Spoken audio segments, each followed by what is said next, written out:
felt. His was consciousness, full and real and fragile and precious. This is Ingrid Newkirk with Peter, reminding us that it's easy to be kind, perhaps by not using glue traps.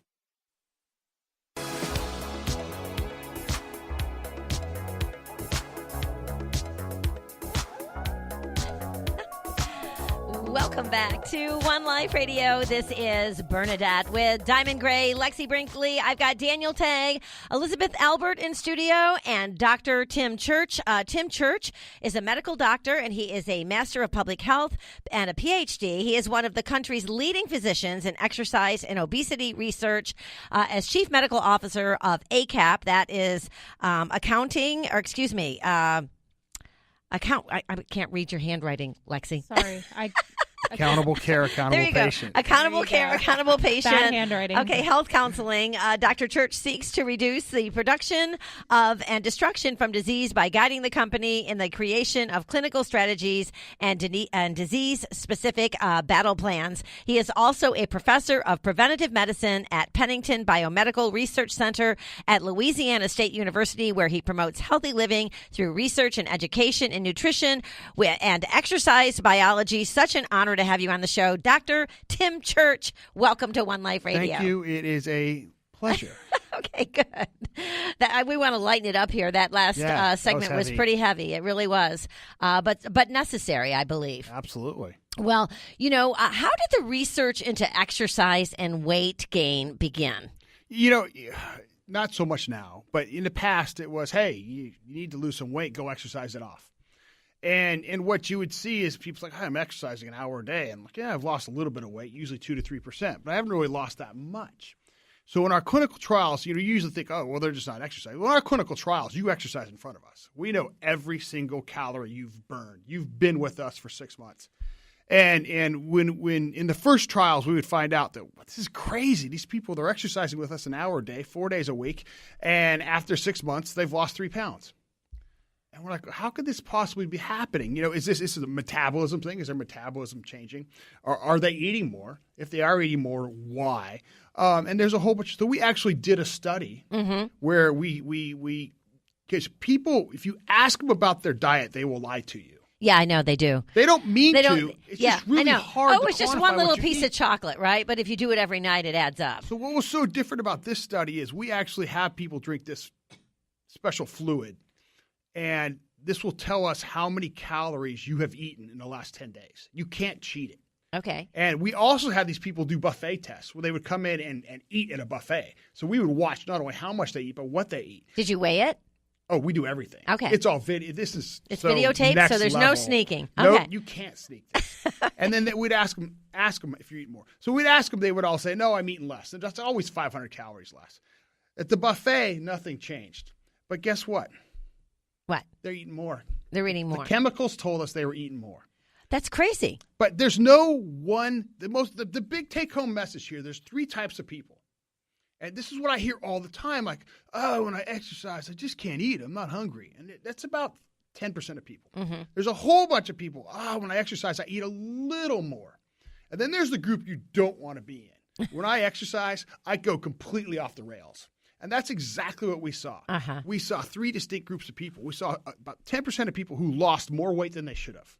Oh, wow. We saw a bunch of people that lost some weight, but not as much as they should have. They ate a little more. And then there's that small group of people, that 10%, who just went completely off the rails. And despite exercising with us almost every day for 6 months, they managed to gain weight during our study. Wow. So that's what I like to really emphasize. There's no one answer. Figure out who you are. Mm-hmm. And then structure your program. Have people like Daniel create a program for you around who you are. Yeah. And everybody's different. Everybody's so different. So what is the optimal exercise prescription to lose weight? Well, is it don't put more down the hole than you burn off, right? First off, know who you are. Know who you are. Know who you are. If you're one of those people who can lose a ton of weight with a little bit of exercise, and obviously really leverage the exercise stuff. But the reality of it is, to lose weight, you've got to change how much you eat. That's reality. Because you can't out-exercise a bad diet, 70% of weight loss is the calories you take in. 20 to 30% is the exercise part. What about if you're under a lot of stress? Well, there's nothing better for you than exercise. Yeah, I right. mean, there's nothing better you can do, period, for almost anything we name than being physically active and exercising. Yeah, but does it affect your? It does affect your appetite, right? Because of the cortisol. Well, or does cortisol make you hold on to more fat? You can't pick a chemical. Okay. There's way more complicated than that. Okay. Because you can start talking about BDNF, you can talk about the inflammatory markers, you can go on and on and on. We've looked at exercise and clinical depression, and I mean real clinical depression, not I'm having a bad day type stuff. Yeah. We've looked at exercise and quality of life, we've looked at stress, we've looked at the physiological markers of stress. I love to say 90% of the benefits of exercise are above the shoulders, happen in your brain. Yeah. So that also ties into potentially ties into, of course, the weight. If you can, when you talk about weight, so much of weight and eating behavior is driven by stress, anxiety, depression. Of course, exercise can contribute to that, but sometimes you've got to attack those things individually with things beyond just exercise. You said you studied clinical depression. So what did you find as far as the exercise being an important factor in fighting clinical depression? We actually looked at individuals who were clinically depressed, not on a medication. We started them on an exercise program, and the remission of clinical depression was right in line with the best depression medications. And clinical depression is best defined how? Well, if you come in and take a bunch of surveys, that's how you really have to do it. It's not just I had a bad day. You have to take certain tests, I'll say, and then you have to take them a couple times over a couple weeks to make sure. Again, this is a clinical condition, not someone's having a bad week. Well, so many people exercise, but they don't lose weight. Are you still benefiting? Absolutely. There's nothing you can do that's better for you. It's the equivalent of, if smoking's the nuclear bomb of bad things, the complete equivalent of that for positive things is exercise. I couldn't agree more. We're meant to move. Yeah. Every cell in our body benefits when we're physically active. Absolutely. I couldn't agree more. And I think it's so important. And so many people really so many people don't understand the importance of exercise on so many levels, even fighting cancer, keeping your body and your mind sharp and fit. So let me ask you this. What is the optimal weight loss formula? We kind of already alluded to it. You have to focus on reducing the caloric intake, and you have to combine it with exercise. But I want to talk about exercise. We've been saying exercise, and I'm really talking about physical activity. I'm really talking about moving, walking, running, swimming, biking. And then it's a whole nother thing when you start talking about weightlifting. You need the aerobics kind of for optimal health. But you need the weightlifting for what Daniel's going to talk about when it comes to optimal quality of life. From age 40 on, you start to lose 1 to 2% of your muscle mass. You start to lose your strength. And strength is critical for healthy aging, for living the life you want to lead. So you can take that trip to Europe. You can go duck hunting when you want to. You can just push yourself out of a chair. So you think about the aerobic stuff, that's really the quote-unquote health stuff, preventing diabetes, hypertension, mental health. You talk about the weightlifting, the resistance training, moving mass. That's to maintain that muscle so you can live the type of life you want to lead. We've talked about this on the show before. I don't know where that's coming from, but maybe I'm thinking about being on the floor exercising. But a woman's worst fear that exercise can make you bigger is simply not true. Why do you feel so many women think that? Because, Time Magazine puts it on the cover. Okay. When you look at the media, when you look at especially print media, their job's not to make you healthy. Their job's to sell magazines. And when Time Magazine 10 years ago put that on the cover, that guy had spent 3 days with us at Pennington. We had showed him all this amazing science, all this super cool stuff, and all they took away from it, well, some people, if you exercise too much, you'll eat more. And they put it on the cover, exercise can make you fat. I'm like, really? That's what you took away from 3 days? Well, let me ask you this. Is there a bad way to exercise? No. You know what the best way to exercise is? Find what you love. Absolutely. If you hate to run, don't run. Yep. I hear that all the time. Well, I don't like to exercise. I don't like to run. Well, don't run, especially today's world. Go ballroom dancing, go swimming, go play water polo, go beat people up on the jiu-jitsu mat. Find what you love. Right. Well, Elizabeth likes to play basketball. Last night I danced for like an hour after dinner. It felt so amazing to just move my body, help my body digest that food. I slept really well because of it. And it's so powerful. We need to move these things from the I have to do list to the I want to do list. Yeah. This is what fulfills me. This is what keeps me going. Well, are you going to stay with us? Where else would I go? I don't know. But we want to talk some more about this. We're going to be talking about Daniel. We want to talk about with Daniel and Elizabeth about squats versus deadlifts. I want to hear your opinion too, Dr. Church. Everyone, stay tuned. You're listening to One Life Radio.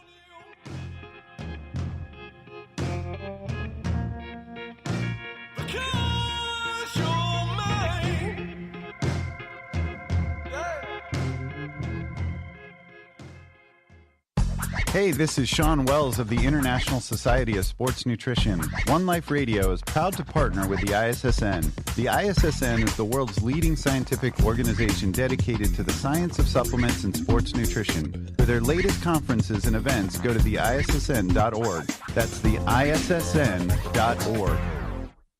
Hi, everyone. This is Bernadette. Do you know why I love Paleo Magazine? Paleo Magazine was founded with the purpose of providing readers with the information they need to live strong, vibrant, healthy lives. They are dedicated to partnering with leaders in the paleo community to spread the knowledge of ancestral health principles without the influence of big pharma or big agriculture.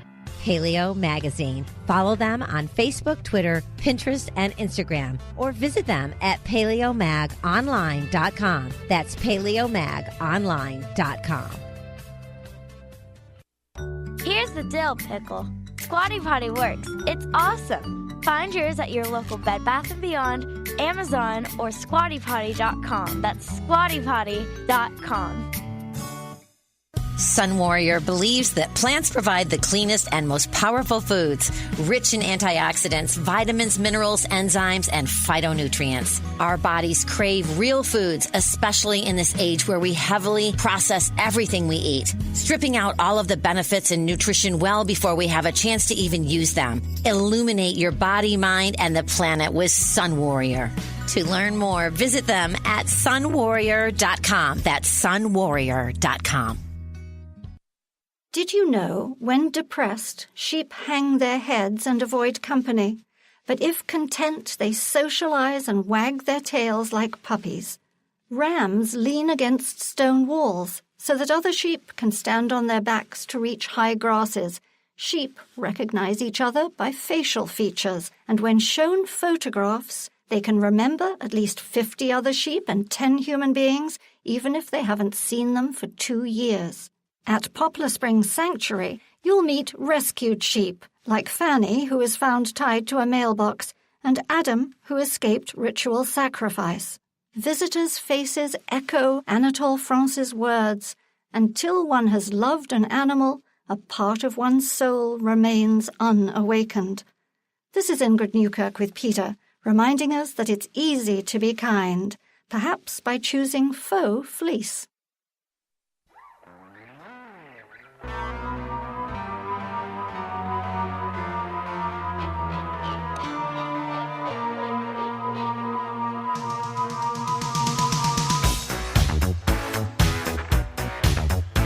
Welcome back to One Life Radio. This is Bernadette with Diamond Gray. I've got Daniel Tagg in studio with me, Elizabeth Albert, and Dr. Tim Church. Before we get to our subject, I want to let everyone know that you can go to our website, oneliferadio.com, to download and listen to our podcast and subscribe to our newsletter. Go to iHeartMedia.com to listen live from your mobile device, or listen to us on the free iHeartRadio app. And from anywhere in the world, a big shout out to our sponsors, great companies like Sun Warrior. You can get it at Vitamin Shop or put it in your smoothie at Smoothie King.